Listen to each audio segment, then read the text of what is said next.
Keep your radio dial right here. You're locked into the hottest news station on the planet. Hot 702.5 in FM sound. Blazing today's hip-hop, R&B, and pop music. Keeping your radio on fire. Bringing you the hottest, realest, riskiest talk shows live 24/7. Live on hot7025fm.com. What's up? And welcome to Laugh Therapy, the radio show that is here to uplift your mood and nurture your mental well-being. Tune in today. I'm so excited as we delve into an engaging interview with the multi-talented Jeaux Riddle. Yeah. Known and loved for his roles as an actor, writer, producer, and music connoisseur. I'm super excited to talk about music with this individual. Hello, Jeaux. Thank you so much for joining us. We're so excited to have you on the show today. And as you guys... Yes, we're super excited, guys. And also, as you guys know, I've got my co-host with me, JD, aka Sunshine. And y'all already know how we do. Leave your egos and your worries at the door. Grab your wine if you are home and your headphones if you are at work, and get ready to explore the fascinating world of laughter and creativity with us. So let's get into it, because I don't want to waste too much time. Jeaux, welcome to the show. Whoa. Thanks for having me. This might be the one time that somebody actually pronounced my name the way it's supposed to be. Even I don't pronounce it that way. I always say Diallo, but I say the hard D. But yeah, technically it's a West African name, and it should be Jeaux. Yes, I believe you told me that when I first met you, and I made a mental note to make sure that I called you by your chosen name, or by your given name, if that's the name your parents gave you. So, my parents are West African. Your girl's taking notes. They're from Atlanta. They're actually from Los Angeles, and I grew up in Atlanta. So I go by Diallo, but Jeaux is the way. Is the pronunciation? Okay. Yes, I remember you telling me that. We're super excited to dive in today with you. So we have a few questions, just getting to know you, your inspiration when you were growing up, who inspires you now, the people that you've already worked with, who do you plan to work with, or who would you love to work with in your dream world, right? So just getting to know all things about you. And then, of course, we met you through your podcast. We came to the live premiere of your podcast with Luxury. And I am super duper excited to get into that and have you share with everyone what that is. So we've gotten to watch a few episodes of it, and it's really interesting. We learn so much every time we watch it. There's so much history and root in everything. It was super interesting. Yes, and I really loved the game where you guys take one artist and try and tie them to another, connect them to another artist from a completely different genre, completely different year. I was like, I would fail that game. And miserably. You did that masterfully. Live. It's almost like being a rapper who has to come off the top of the dome, because I literally did not know they were going to ask me that. We don't even do that every episode, so I can't prepare. I was going to ask, so you just came up with that right off the top of the dome?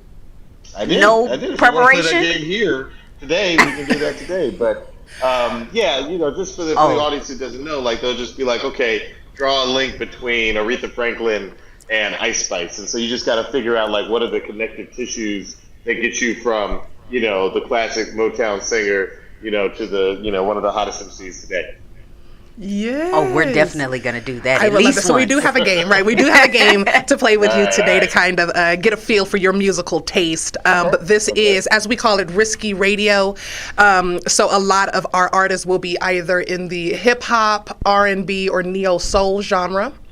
Okay. That we're asking you, and then we'll do some comparisons, almost like a versus battle for you. So that'll be really fun. You're not going to be too hard on me. We will not judge you. There's no failure here, so it's more like a rapid fire. Your opinion. Okay, all right. We'll see. Yes, but getting to know you, Jeaux, I'm really excited with some of the questions. Our first question was, what were some of the earliest experiences that shaped your interest in writing, producing, and acting? I came to it late in the game. I started off, I wanted to be a serious writer. Like, I wanted to do hardcore, nonfiction when I was at school. I thought I'd be a journalist maybe.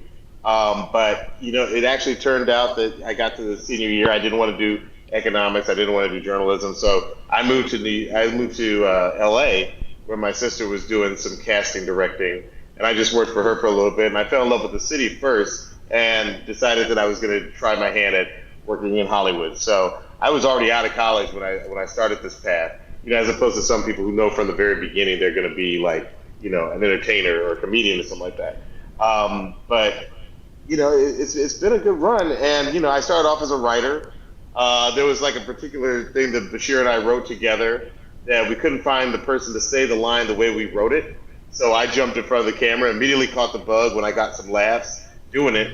And so that became the acting phase. And then the directing phase came like just in the last 3 years. In the last 3 years, I started directing episodes of one of our TV shows, which I won't name because we're on strike right now. But you might be able to figure it out. We won an NAACP Image Award for it, and I'm very proud of it. Right, and we are fans of it. Yes. But also, yes, very much so supporting the strike. We had your, well, I don't know if she's your colleague, but I know you guys both have a podcast on LOL Network. We had Dicey on. Dicey, I love Dicey. Yeah, we had Dicey on from Dicey and Punky on a couple weeks ago, and that was really dope. And we talked to her about the strike as well. It's so funny. It's so funny. They were nice enough to have us on their podcast, and I think that one might have just posted today or something. Oh yeah! Oh, so you guys go check it out. One song. Yes, one song. You can stream it on all. It's on all platforms right now, right? Right, but I think what I'm saying is, our podcast is called One Song. Punky and Dicey do one. It's called Love Thing. Yeah, Love Thing. And me and Blake went on Love Thing and talked about relationships. So there you go. Oh wow! Oh, we haven't seen that episode. I'm definitely gonna have to have to check that one out. That sounds like so much fun. That sounds like so much fun. Did you? Yeah. Okay. So, what are some of your biggest creative inspirations, whether they're writers, actors, or artists? It's interesting when I get to like writing my comedy. I usually watch a lot of documentaries. I don't watch a lot of comedy. I like to watch serious stuff to come up with comedy. It kind of goes back to when I would be in church and everybody would be really quiet. Like, that was when all my ideas came, because I was like, ooh, what if someone yelled this out right now? What if somebody did this? That is so mean. Yeah. That's so mean. But it's how my brain works. It's like, in a loud environment, I'm always thinking about, like, what would bring calm to this crazy environment? I'm always thinking about what the opposite is. I'll probably never be happy. Because no matter what, if it's medium, I'm gonna want it to be high or low. And if it's high, I want it to be low. But like, seriously, when I'm coming up with comedy, I'm most inspired by serious things. You know what I mean? Like, I can't talk about some of our shows in specific, but yeah, just know that I'm always thinking about the opposite of what's probably going on at that time. What kind of documentaries, like? Oh man, I'm trying to think of a good example. I was actually watching. a documentary. This is a no judgment zone. Oh no! I was watching. I'm not going to be able to remember the exact name of it, but it was what I felt a very slanted documentary about growing up in America's. They were using the term struggling communities. What they really wanted to say was ghetto, but I don't know who made the documentary. They didn't feel like they could say that. And I grew up in Atlanta, in Southwest Atlanta. Southwest Atlanta too strong. Bashir grew up on the south side of Chicago. And we were like, this thing is completely inaccurate. Like, nobody wakes up scared to go get a loaf of bread. I shouldn't say nobody, but like, that's just not the tenor of the neighborhoods we grew up in. And we grew up in large families that didn't have any money. I wore the same sweater to school so many days. Me too. Like, it's just, man, that sweater got so much use. I mean, like, I never had money. The kids who had Nikes, I had the opposite. I could barely afford British Nikes growing up. And we just had nothing. But we were like, how do we tell the truth, what our experiences in those communities? And that ended up being one of the shows that I feel like, people love us for. So that's an example of a documentary spurring an idea. I've seen a lot of documentaries recently about the game of soccer and about, like, the sort of wild European and Latin American crowds that come out to see soccer. And now I kind of want to do something with the soccer theme, because I think that world is really fascinating too. It's like the one sport we as a people have not taken over, and I always wonder why, because I feel like we would be great at it. And obviously, African countries, they've been on soccer, but it's always taken a little bit of time for America to get to soccer, and I think we would crush it. And I want to get more black people into soccer. I agree. My kids actually quite enjoyed soccer when we let them play. We were the ones that were sitting on the sideline like, pay attention, but they had a blast because we like to win, right? We're very competitive. So soccer is a lot like basketball. The gameplay doesn't end. It never gets boring. I have 3 kids. Like I take them to. I did have them in baseball. Baseball was too boring. I was just like, we got to find something better than this. Like my son plays golf. Like baseball. I had to discourage it. Well, look, let me tell you this. So I'm definitely going to encourage our kids to play baseball because it's the highest earning sport in America, Is that true? and it's low impact. They don't have a salary cap. Wow. So one of Bryce Harper, I think, in the league who made like an obscene amount of money. yeah, like $500 million for 10 years. Per year, some crazy stuff. It was crazy. Yeah, so and it's low impact, so you can play it for a long time. Long time. You'd be old at different like Man, when I he's saw 45 and still playing. when I saw Still making I forgot $500 the million. name when I saw the name of the pitcher who had a beer belly pitching on the mound, I was like, that's it. Right there. That's the sport. My kids can play that all That's it day long. right there. You can play this forever.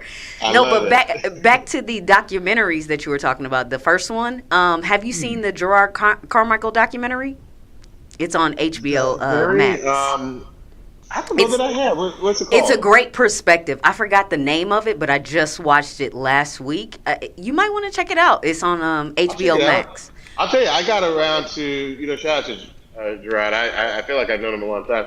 Rothaniel was amazing. I got to Rothaniel way later than I should have. Oh my gosh! And I thought that was excellent. I thought that was really good. I watched that like 4 or 5 times. I loved the intimacy of that comedy so show. great. I absolutely loved it. I loved his vulnerability. I loved how he connected with his audience and gave them the think opportunity to ask questions. I loved it. And I love the space he left for everyone to just take it in. It gives me chills just thinking about it. It was amazing. I absolutely loved it. I had heard about like the big revelation in that one, and yet when it happened, I was just like, "Oh snap!" Like I did not see it coming. So I just felt like that was a special that only he could do, and I really appreciate when people find when they find with a subject matter and execution that only they could have done. I absolutely love that. I love when people can bring that vision together. That, like you said, that only they could do. I was like, oh, I would love to do something like that. And then my brother was like, your personality does not suit a tight, intimate, you laugh about stuff way too much. Yeah, he was like, you are loud and you laugh at yourself. You won't leave that much air. Right. He's like, stay in your lane and then have somebody say that about you. Oh, I wish I could do it the way she's doing it. He was like, stay in your lane, sis. I was here for his realness. What would you say, and definitely feel free to talk about the strike in this moment if you would like to, but what challenges do you feel that you face trying to balance roles as a writer, producer, and actor? What would you say are the biggest challenges you guys face right now? I mean, the biggest challenge right now in the is industry. just keeping your mind good. I mean, like I've been talking to a lot of writers, and I feel like if I'm being just frank and vulnerable myself, it's just now starting to really weigh down on people. I mean, I think for the first 100 days we were in it, we were solid. We're still in it. We still know that our cause is just. But it's just been a long time, and I can't. I feel like certain muscles have gone into atrophy. I feel like when I try and write on my own with no deadline, it just feels a little bit different. I've been watching, not to contradict what I said earlier, I've been watching a lot more stuff with my kids, and even that has affected the kind of material that I want to do going forward, because I'd love to do something for children. I hear that children, projects don't translate well overseas, so studios and networks don't want to buy them. But, I mean, I think that's just a weird thing about our business. I don't want to talk too much about the business side of it, but, I feel like there should be a CNBC-type network for just the media business, because everybody likes to talk about it, but we don't share the notes. We don't share the information and data with one another. There's so many children in the world, and yet our business model doesn't really support but just a few hit shows for children. That seems weird to me. Weird to me. Like, there should be a lot more out there than Coco Melon and Bluey and some of these, they're like 5 shows that anybody really messes with. And yet I have ideas for shows, with some black kids in them, playing black kids. And I feel like there should be a place in the market for that because kids like to watch other kids be funny. But I hear right now that that's not the kind of show that Hollywood's trying to buy. So I think sometimes you have to like both know where the business is at, but also put it out of your mind when you're like thinking about what you want to do. Because as a person with children, I'm just like I want to see something for them. The way that I grew up with the child, I grew up with the first number of shows to watch as a kid, and I feel like today's kids, if you don't count TikTok and YouTube, they don't have a lot of diversity. I think a lot of that brain trust goes into just TikTok videos and stuff I personally don't want my kids watching. I feel like that stuff a lot of it is subpar. Some of it's just inappropriate. And YouTube has been banned in our house. Yeah, YouTube, even YouTube Kids is banned in my house because my 5-year-old just kept picking up random things that he would say or do, and I was like, "Where are you getting this from? Because we don't talk like that here. We don't do those kinds of things. We're kind to one another. Why are you talking to your brother that way? Like what's going on?" And was it you that walked past something? Yeah, and if somebody was killing somebody violently in a cartoon form, I said, "Wait a minute." Hold on. Is this where you get this stuff from? They make these cartoons using the characters in some Minecraft games and some Roblox games.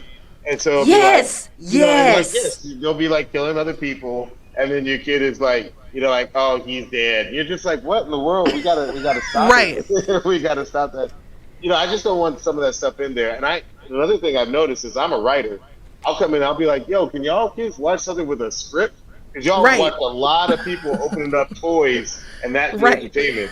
Like, watch something with a script because that's how Dad afforded this house. Right, like, absolutely. Yes. Absolutely. I need a plot and a concept, a climax. We need watch something that, you're trying to figure out. Y'all doing pranks on your mama and nah. It's a more fulfilling meal if you get, like some veggies with the meat. But some of this stuff is just, it's parenting and we got to do it and we can't just put them in front of the TV. So, and you got to take the phone away because, these kids, 6-year-old will always take the phone when you're not looking. So, you just have to you got to be patient and you got to parent.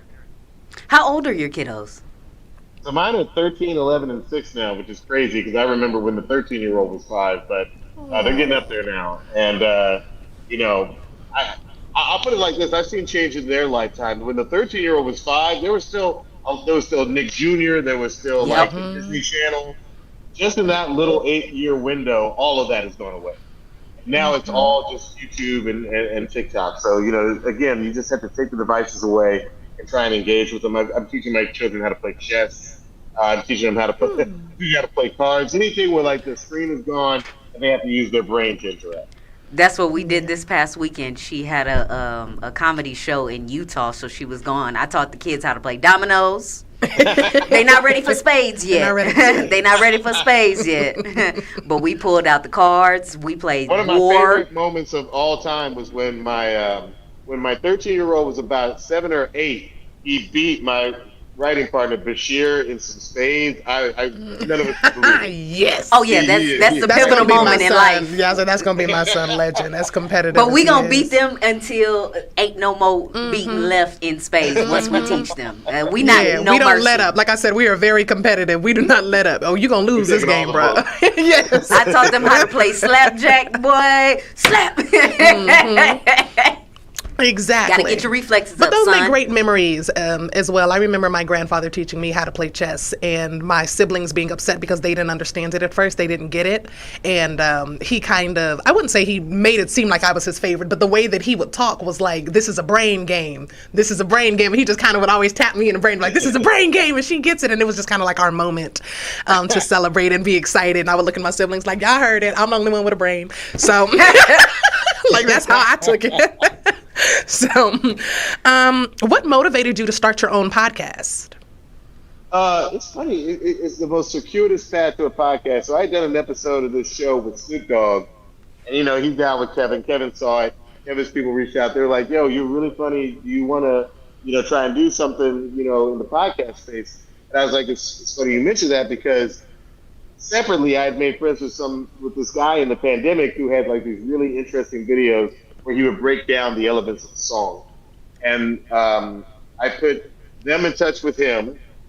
They liked him, and then they came back and they were like, how about putting you all together? I was like, perfect. And that's really how one song came about. It was just because dude was posting some funny videos. Not even funny, just really informative and entertaining videos during the pandemic. So, that was the beginning of our friendship. And right as the pandemic was over and Kevin Hart's people wanted to do sort of they wanted to do different kind of shows on LOL. Ours just happened to be one of the shows they wanted to do. I definitely was glued to what you guys were saying because I'm a learner. So it was all this new information that was just hitting me like, dang, I didn't know that. Just that one little boop, boop came from there. It was how y'all connected it. It was so amazing. We will talk about music all day. I remember when I used to work on one of the late night shows. I was friends with Questlove, and we were supposed to be working, but usually we were in the Roots room, literally just talking about music. It sounds ridiculous to say that you can talk about music for almost as long as you can listen to it. But if he's got 19 facts and I got 5 facts or whatever it is, like the facts are coming out. Like we're gonna talk about it because I feel like there's so much humanity and so many interesting stories along the way. And there's like the stories that we've heard versus the stories that we know and the stories that, come directly from us. I remember the first time I ever saw an Old Dirty Bastard concert. I was in college and Old Dirty came to this little club that's no longer in Atlanta. It's one of the worst concerts I've ever seen in my entire life. Absolute trash concert. But when I look back on it now, it's more funny than if he had gotten up and done all my favorite songs. Like the fact that he was forgetting lyrics, the fact that he got mad at the crowd and started throwing water at us, and then literally stormed out. He stormed out 5-10 minutes into the show. All of us wanted refunds. But I look back now, I was like, you know what? No. He could have just done the songs, but if you're gonna have a story about Old Dirty Bastard, don't you kind of want a story where like he got up on stage, didn't want to perform, and walked out on us? You ain't being great fans. Story. I know you're here, but fuck y'all. Right, that is a better story. That was his attitude. He was like, y'all didn't really come to see me. He was belligerent. My favorite ODB moment was when he was on Cribs. I don't know if you remember that. I'm dating myself now. I saw a lot of episodes of Cribs. I can't believe I missed his. What happened on Cribs? He was on an episode of Cribs, and he pulled out his EBT card, his food stamp card, and went to the grocery store. And I'm like, ODB, what the fuck are you doing? And back then food stamps was a paper, so he pulled out the paper and showed it to the camera. He was wild. I heard about this. I never even saw that episode. I'm gonna have to pull it up. I heard about this. He's just like, really? You need this? You need this to go to the grocery store? You y'all got some residuals on Shame on a Nook? Like, come on, man. He did. He had food stamps. My favorite episode of Cribs was when Method Man did it, though. Yeah. No, was it Redman? It was Redman. It was Redman that did it. And he was in that little video apartment. His cousin was asleep on the floor. Hey, and he had to wire the doorbell. Yeah. He had to hot wire the doorbell. I was like, oh my God. He was like, they tried to tell me to rent a spot to show y'all, but I said, nah, I'm going to show y'all the real. I'm sure y'all really It was niggas laying on the floor on mattresses and shit. Oh, man. He said, these are ramen noodles. I have one. Y'all remember when they went to Tyrese's house? Y'all remember Tyrese's Cribs? I think so. My favorite part of that whole episode was when he was showing off his artwork in the basement. Yeah, I was going to say, all the pictures and the paintings and Yes, he was like showing off, and he was like, I'll never forget, he was like, yeah, this is a painting I did of Malcolm X baptized. No, I'm sorry, Tupac. Tupac. Baptizing Malcolm X. And all I remember thinking was, why are you baptizing Malcolm X? Totally. There's a little bit of research. There's a little bit of research. Malcolm X was a Muslim. One Google. Yeah, I was like, just one Google. One Google would have told you. A quick Google, bro. One Alta Vista. And you'll get your answer, bro. Yes.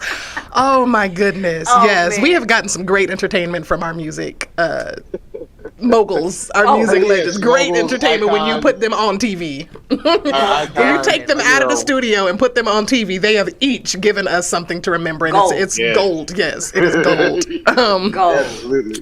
Like the Whitney interview. Yes, Whitney Houston is my favorite, one of my favorite Our artists favorite, yes. of all time. I absolutely love her, and we share a birthday, August 9th. She was a Leo. Gang, gang. No, talking first off about it, he had a whole list that he published like recently. It was like all the people who are Leos who, like the Leos of music are like, it's the best astrological sign apparently, because I couldn't believe that all those people were Leos. Yeah, you concur. Jay-Z and Nicki Minaj are Sagittarius. That's all I got to say. Yes. What would you say, how does the experience of hosting a podcast differ from your previous roles?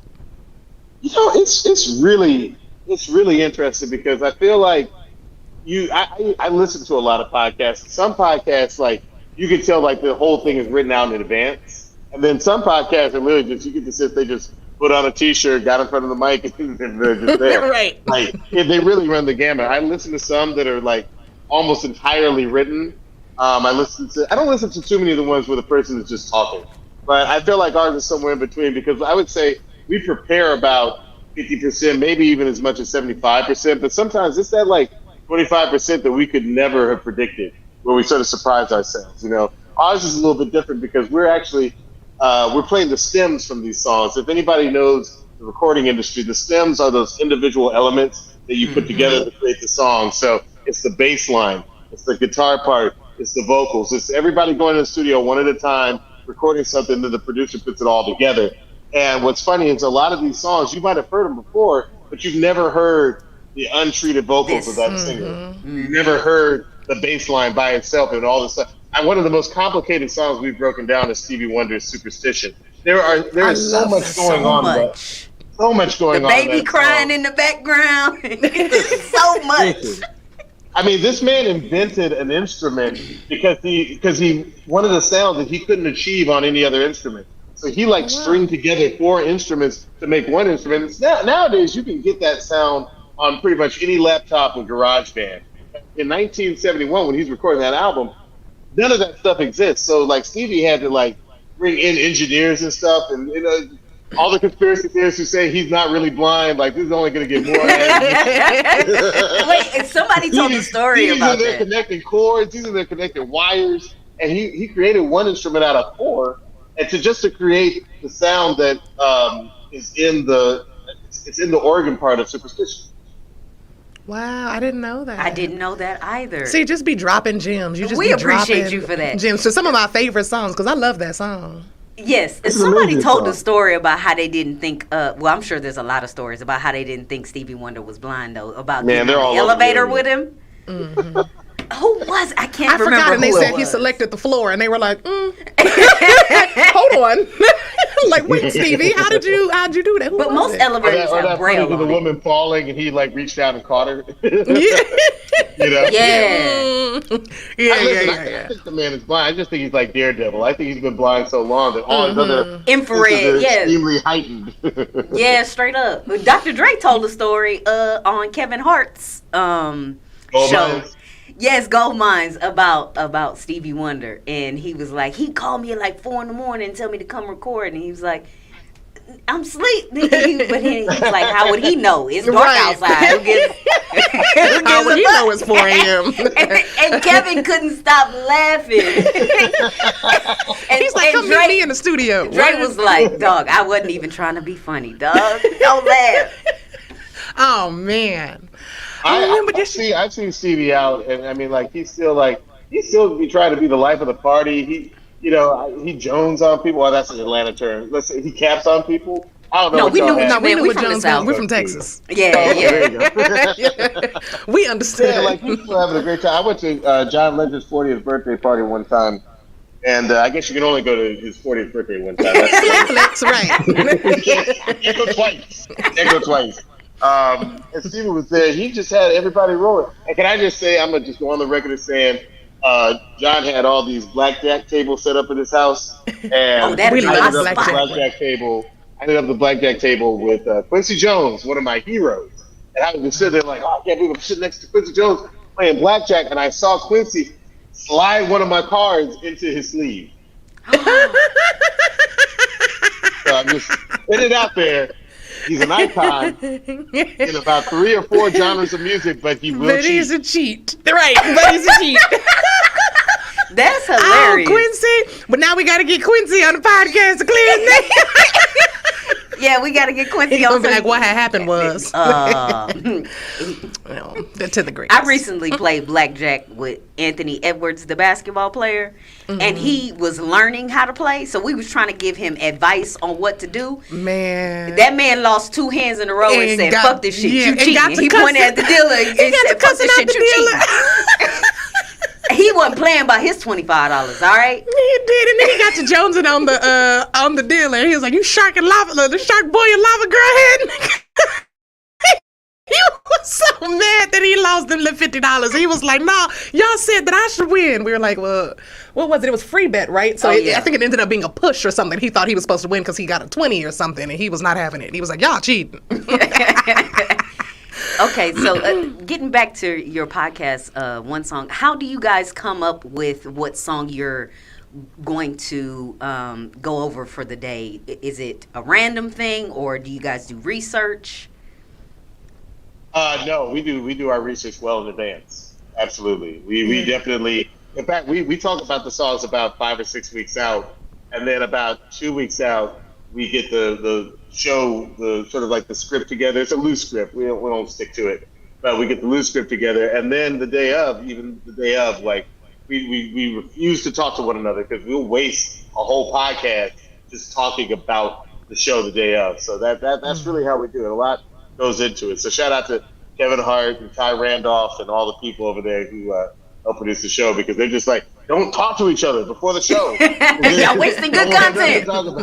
Like, we like to surprise it. You know, like Blake will play a song that I think I know, but then he'll play the song that, you know, I didn't even know there was a sample in the song. You know what I mean? Like, this is not just, this is, it's not Aisha the Izzo where I know it's the ABC Jackson 5 sample. Like, it'll be a song I legitimately didn't know used the sample. How do you guys find that information out? Do you go through the credits and see? We deep dive on this stuff. I mean, yeah, because y'all broke we'll it go down. through a song what's that? I said, yeah, because y'all broke it down when we went to your podcast live. We were like, what? Listen, he was telling us what a crescendo was and what this song meant. Like, I was like, I had never even heard the word crescendo, bro. Like, I was like, it's a what? But I retained so much information. We're going to start talking to places like University of Phoenix to see if people can gain, like, course credit to listen to the show. I was like, no, it's for real. Listen, how many times have you heard Work It by Missy Elliott? I never noticed, but the band members of Blondie have a writing credit on Work It. And I was like, where's the sample? I don't hear a Blondie sample in Work It, but it turns out it's the drums. Those, like those, what you think are Timbaland drums? That stuff is from Heart of Glass, which is an old disco song. So, like, if you start digging into the writing credits, you will find all kinds of secrets. Wow. Y'all gotta check out One Song. It is absolutely great. So that was. I appreciate it. Y'all do. It's definitely very educational. But then you guys keep it fun. That's the part that gets me. Because she likes to learn. Like, period. I like to learn things that I care about.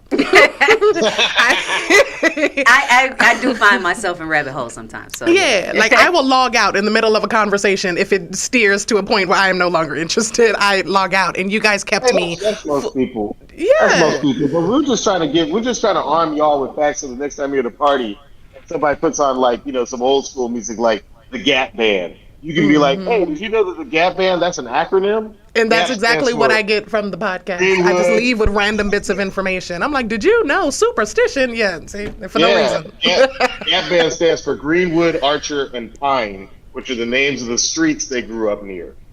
So the Gap Band, GAP Band, Greenwood, Archer, and Pine. Not even the names of the nuggets. Nuggets. Look at the gems. Absolute gems. How do you, I know you just said you do research for your podcast, but how do you continue to learn and grow as a multi-talented artist? How are you researching or growing as an actor and a writer and a director? Are you just one of those people who just continues to do it until you feel that you've gotten it? Or, like, what tools are you using to grow in your craft? Oh, that's a great question. I think that, listen, it's been a little bit difficult to grow as an actor during this period because we're not acting. I think the writing I can do in my house. So like I'll just sit down. I try and devote at least an hour a day to the process of writing, even if what I write is not good. I might tell my wife, I wrote 1 page today and it's terrible. But then there'll be other days when you'll write 10 pages and you'll be like, no, I figured out, like, oh, I wrote some stuff that I actually like. Like, you'll get excited about it. There are actually ways to do acting during this. I mean, everybody can be doing theater, but I'll be honest, between the podcast and writing scripts, I have not had time to go out and, like, do community theater like I know some people in Hollywood are doing, just to keep that muscle warm. And some people are staying in acting class, but truth be told, between, like, soccer and band, like, and basketball, because my 13-year-old is sprouted up, like, I do a lot of stuff in the evening with my kids. I don't have, like, the 3 hours necessarily to go to acting class. So I am looking forward to. Now, I will say, I've been working with Marlon Wayans on a live show, like a sort of like a live play. And if that gets going, then that's going to be a lot of fun, because then we can come around sort of like using the Tyler Perry business model, bringing a play to several big cities around the country and just getting up on stage with Marlon and some of our friends and doing something live. Like, that would be amazing. That would be amazing. You could call us, right? Go ahead and bring it to Vegas. Everybody comes to Vegas, and we will take our roles. We will happily take our roles. I think me and Marlon are coming to Vegas later this. Is it this month? It might be next month. But it's September. There's a fight coming up, and we talk about it all the time. So not to be those people who only come to Vegas for a fight, but I think that we plan on being in Vegas. So, because we're in LA. Like, Vegas is so easy to get to, and I feel like we always have fun. Yeah, we always have fun. I love that. Y'all should definitely hit us up when you come. Y'all should definitely. We would love that. No, let me say the level of the black people of Vegas are great. That's what people go. I don't think a lot of people realize Vegas got a cool black community. Shout out to Morris Day, who I know just moved out that way. Really? No, I think Morris Day might have just moved out. My bad. Okay, so y'all lost a real one. We lost a real one. But Angela Bassett lives here, and I'm just waiting on the day I run into her at Sprouts. Honey, do you hear me? I literally just told her in the car, the day I run into Angela Bassett, I'm going to need a catcher. Y'all going to have to revive us. I was like, I don't really get starstruck, but the day I run into Angela Bassett, I'm going to need a catcher. I'm going to need a catcher and a lot of tissue, because I'm definitely going to cry. I love her. She has inspired me in so many different ways. So did I. It's funny. I heard she's really cool and funny. Not cool. I always hear she's really one of the cool ones, so there you go. Yes, I love that. So I can't wait. Have there been any unexpected lessons that you've learned in your journey in entertainment? Unexpected? I think everything's been unexpected. I never thought I'd end up being an actor on a sitcom in front of a live studio audience. I didn't foresee that. I didn't understand some of the perils that we would face. We take our show ideas to these executives. They're almost always white, and sometimes you find yourself, you think you have this great concept, and then they look confused. So you have to stop and complain. You have to stop and explain to them, parts of, oh, well, this is actually part of the culture of Atlanta, or this is part of the, black culture writ large. Anytime you're explaining comedy, it's a fail. Like, it just it's not really funny. work. Yeah, that's what what we say. If you have to explain it, it's not funny no more. Funny no more. What do you I don't even want to tell it no more. It's not even so it's hard enough to get a rejection from them. Every now and then you might pitch to a black executive who gives you a no, and then you're really like, damn, I thought at least you would get it. That's what I was just getting ready to say, though. What do we think is the solution to that? How do we put ourselves in position, in your opinion? How do we put ourselves in positions to where we're able to do it ourselves? I think direct to consumer. Like right before the strike hit, Bashir and I were working with Issa Rae.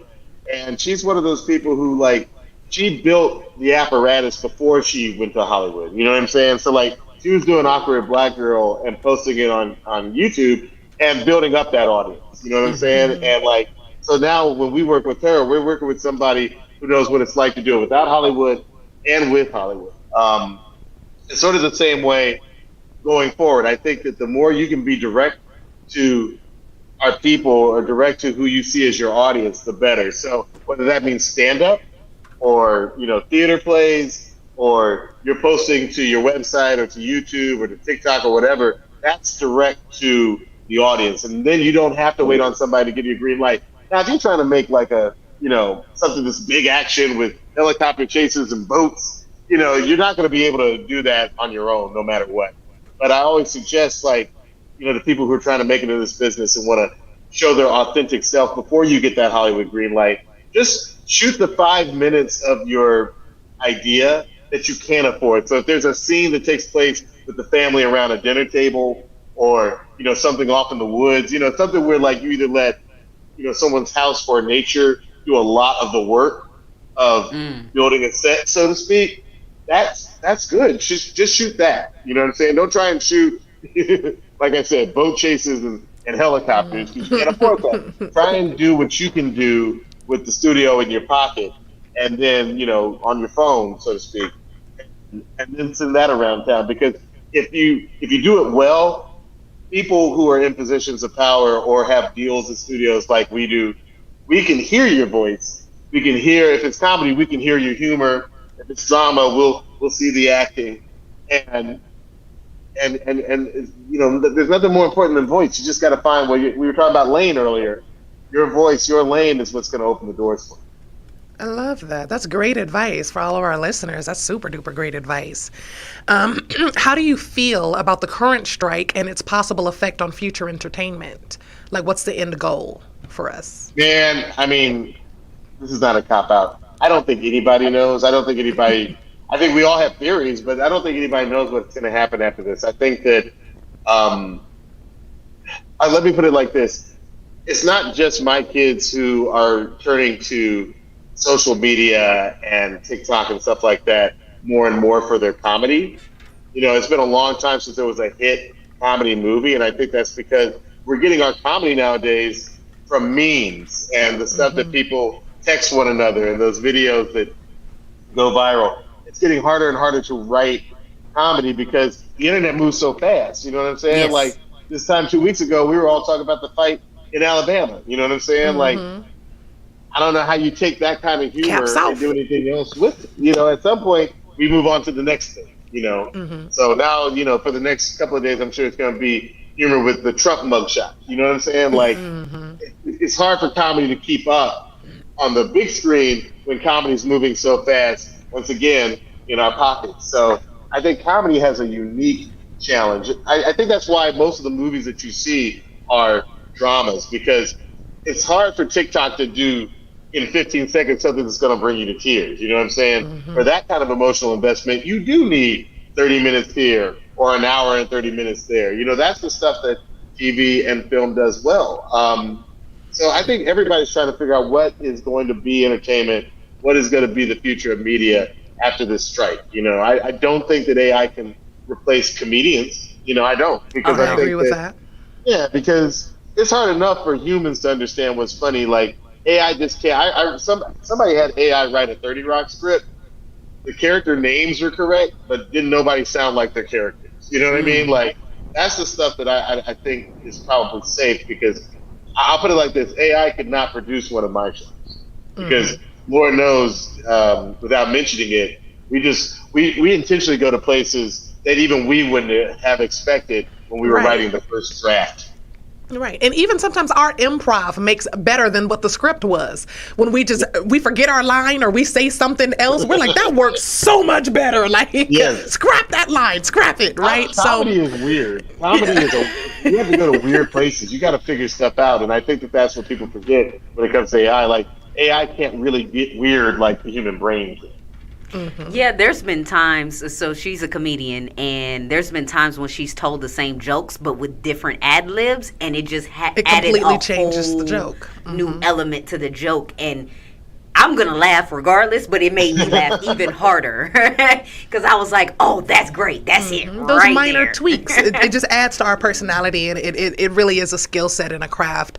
And I love that. I love to see. Can I give you props? I want to give you and all stand-up comedians props, because obviously I've been asked in the past, "Oh, do you do stand-up?" I can't do stand-up because I feel like the hardest thing that y'all do is, like, y'all will get up and tell the same joke to different crowds, get wildly different reactions out of those crowds, that would drive me nuts. You know what I'm saying? Like, yes, there have been plenty of times where I get up there and the crowd is absolutely like it sounds like roar the way that the crowd is laughing. And then you also have shows where you go out there, you tell a joke, it's only 6 people in the crowd and 2 of them laugh, and you're like, well, shit, you know, like, come on, man. So yeah, we have those moments. You kind of have to be confident in what you're saying and not so much in the response. If you know you're funny, then be funny, because there have been times where I felt like, oh my God, did they not like me? And then after the show, I was like, you were great. You were my favorite. They're giving high fives. People don't know how to respond at comedy shows now. And I'm like, you know, so yeah, it's like, interesting. I didn't laugh once, but I had a great time. Exactly. Right. I enjoyed you. Did you tell your face? Like, what? Sir, I stared at you the whole show. You did not laugh, you know? I have a legitimate question for you. Do you ever get tired of your own joke and just think, you know what, I'm not telling that joke anymore because it's not funny to me anymore? I haven't gotten to the point where my joke is no longer funny to me, but I have gotten to the point where I've started shifting jokes to different sets or different parts because I know I don't want to tell it this time, or I don't want to tell it to this crowd. There are times I step on stage and I'm thinking, oh my goodness, I'm going to go with this set. It's set in stone, and then I walk out there and the entire crowd is 50 or above, and I'm like, oh, you are definitely not going to get my 90s R&B joke, right? So I'm like, let me take that back, right? Joke. Right. I was like, let me go back to my Otis Redding joke, right? So I'm like, let me bring up. So yeah. So the adjustment sometimes, because of the crowd, is more so what. Are we gonna do our rapid fire? Yes. You ready for our rapid fire? Oh no. We started off really easy with you, so it's not even music. We're gonna ease you into it. Okay. First question is coffee or tea? Coffee. Coffee, you are a coffee. Same here, yeah. I actually prefer tea, but now I'm taking mushroom coffee. 100% recommend. Wow. It's amazing. It is amazing. It's been elevating her mood. Huh? I used to be green matcha tea, and then after the pandemic, I gave up all caffeine. But now recently, I've been into 1 cup. I only allow myself 1 cup. At some point, I was like green matcha tea, Red Bull, out of espresso. Like it was crazy. But nowadays, it's just one. I allow myself 1 cup of black coffee before noon. If it's afternoon, I don't drink it. Oh, wow. I like that. Okay. Mountains or beaches? Beaches. Yes. Yes, I definitely prefer water myself as well. Again, there are no wrong answers for you. We're just getting to know you. We are beach people. Hot and tropical over cold. Oh, 100%. Yeah. What is a favorite book of yours that has had a lasting impact on your life? Oh, wow. This is a weird one. There was a book called Low Life. It was the story of bars in New York from like the time of the Civil War up until Prohibition, which is in the 20s. So it was literally just about, because when I lived in New York, I was always like, man, these buildings are so old. And you just feel like, if these walls could talk, if these basements could talk, like, you just see so many like places that just look like they've been there for like 200 years. And I found it like fascinating. Like there was like literally a bar on Houston Street, to those who have ever lived in New York. There's a bar on Houston Street that was dedicated to new Chinese immigrant men and the white women who wanted to date them. Like that's how specific the clientele was. This is like in 1890. You know what I'm saying? Like some of the first gay clubs. Like there was a whole chapter on this section of the city that was black before Harlem, and sadly we got run out of that part of town. And we actually got to Harlem because it was so far outside the city at that point. I want to say this is before Central Park was even formed. It was like a place for blacks to be safe, was Harlem. Does that make sense? So that whole neighborhood got torn down to build like the New York's red light district, which then got torn down again to become that big post office that's across the street from Madison Square Garden that takes up a whole block. There's no reason for that post office to be that big, except they wanted to tear down the red light district entirely and replace it with a government building. And so that's why that post office is that big. Wow. That's super interesting. I love that. Black people have been fighting for safe spaces for centuries. Forever. And that's why I'm mad Lovecraft Country was canceled. Oh, I loved Lovecraft Country I thought was such a great show, and it was such an interesting show because every episode of it was different. Like it felt like Yes. 4 or 5 different shows in one show. And I just have no idea how they did not renew it. I just think that's one of those things that would have never And I happened. I No, go talked to you ahead. about that. I was going to say you love sci-fi, right? That's what I love we it. talked about. You love sci-fi. I love love sci-fi. it. So that's all I was going to say. I was going to say, and I love sci-fi. So when she introduced me to that show, I fell in love with it, and I binge watched it. And then she was like, "Yeah, it's going to have a new season." I was like, "Woo!" All excited. And then it came out that it was canceled. And then We they were pulled like, that season back. The Shout next out to season Trisha was Green. going to be even better. believe Oh, it. It was heartbroken. man. I believe it. I Watchmen. mean, like that was the show where I really realized who Jonathan Majors was. Yeah. And I was just like, oh my gosh, this man is amazing. By the way, I want to see how that trial works out because, I don't know what to believe yet, but it sounds like that might be, maybe it won't be what we initially thought, and maybe the brother will have a career. So we'll see. Oh, I we had agree. like hours We did. discussions We in our discussed house. it on this show. Every Cancel time. We hope culture. he didn't do it. Exactly. We discussed it. We really do. Listen, We're not I just victim wish I had a bashing. I camera was just on the rooting wall. for him. Yes. Yeah, I got a camera on the wall. Just so I could be like, oh, didn't happen like that? Okay, good. Oh, You okay, seem now comfy now. We about to get into these music questions. we gonna get you to Okay. make Make some it comfortable. choices here, some Make it tough comfortable. choices. All right. Alright. So, whose contribution do you think has been bigger to music, Missy Elliott or Timbaland? Oh my God. Yeah, we did that to you on the first Friends one. against friends. Come on, y'all. We did. I was like, ooh, this gonna make your stomach hurt. Yeah, No, because we love both. We do. So Yeah, We I love love both of them. both. There is no wrong answer. Wow, this is tough. Feel free to put in the comments you guys' votes. no. We want to see what he says, but feel free to comment. Oh, I wish I could see the comments. Okay, I'm going to say. Wow, this is a real one. Which one has been bigger? Correct. Mm-hmm. Who's I contribution? think it is contribution. I'm gonna say Missy. And here's I agree why. with you. I I'm gonna say Missy agree. because my favorite Timbaland songs usually have a Mitzi imprint somewhere. And she just wrote so many songs for people who weren't even working with Timbo. You know what I'm saying? Like, if you just look at the just the R&B songs she worked on, let alone the raps that she did, like she's been prolific for so long, and I feel like she was also an ambassador for the culture for a really long time. So I'm going with Miss. I agree with you. These next few, since we are coming up on our finishing time, Okay. our rapid fire. You've got 5 seconds, Okay. and I'm about to fire him off. Mary J. Blige or Faith Evans? Mary J. Blige. Missy or Busta Rhymes? Ooh. Missy. Wu-Tang Clan or Tribe Called Quest? Oh no! Come on! Yeah, we did that to you. We did it. We did it. No! No! You said no. Stomach hurt. I can't. I gotta be true. It's her. Oh no!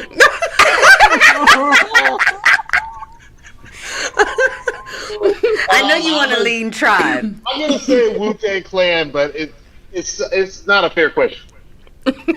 If you were stranded on an island and you only had one album, which album would you want it to be? The Low End Theory by Tribe Called Quest. Boom. I knew it. See, I knew it. I knew you wanted to say Tribe Called Quest.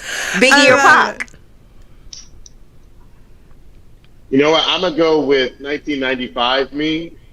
Oh, but 1996 me chooses Pop. I'm gonna say Pop because everybody I'm sure says Biggie. I'm gonna say Pop. No. I say Pac. I say Yeah, Pac I was as like, well. I The said younger Pac. me would have said Biggie. Oh, then I'm gonna say Biggie. Since y'all say Pop, I'm gonna say Biggie. There are no rules here. There are no rules. Let's have a There say are no rules. none. Whose contribution to music has been bigger or was bigger for their specific times? Whitney Houston's or Beyonce's? Ah, It's the stress for I me. know. I'm sorry. Beyonce because it's a longer period of time. Oh wow, it is a I long. think it's She, a longer- she has had a listen, longer listen, career I'm than gonna make a Whitney. case. I'm gonna make a case. Whitney is a driving force for probably 13, maybe 15 years. Like if you consider her first album's like 87, I want to say. Might even be 85. Let's give her 85. I feel like by the 2000s, she's not the driving force that she was. So that's 15 years. Beyonce's been here since 99. That's over 20 years.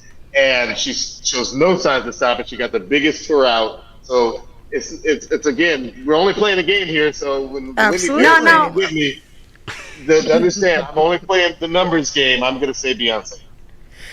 Alrighty, guys, and I think we are wrapping up. I still wanted to ask him the dream guest for your podcast, One Song, Dead or Alive. If you could pick one artist, Dead or Alive? Oh yes, no, Dead or Alive, one artist. And I think we've got 30 seconds before we end the show. That's a crazy one, Malcolm X. Malcolm X. You know what? Oh, wow. No, you know what? I'm gonna choose a weird one. I'm gonna say Martin Luther King Jr. because you could talk to him about Mahalia Jackson. But you could also talk to him about Star Trek because Martin Luther King Jr. was a huge Star Trek fan. And I know it's not music, I want to talk to him about how much he loves Star Trek. I love that. Well, Giallo, thank you so much for joining us on today's podcast. Guys, thank you guys for tuning in. We hope you enjoyed it. We definitely enjoyed having you on the show, Giallo, and we would love to have you again. Yes. Like I said, hit us up when you and Marlon come back. We would love to hang out with you guys and show you our beautiful city, even though I'm sure you've seen it multiple times. Guys, you guys already know how it is. Thank you for the real New Orleans. I haven't gotten out to see the real. No, I mean the real Las Vegas. So I want to do that. Yeah. So you're gonna have to come and hang with us so that we can show you around, guys. Thank you again. And for tuning in to Laugh Therapy. Catch us every Thursday right here at 4 Pacific. And we look forward to seeing you next week. Thank you, Giallo. We'll see you. Thank you.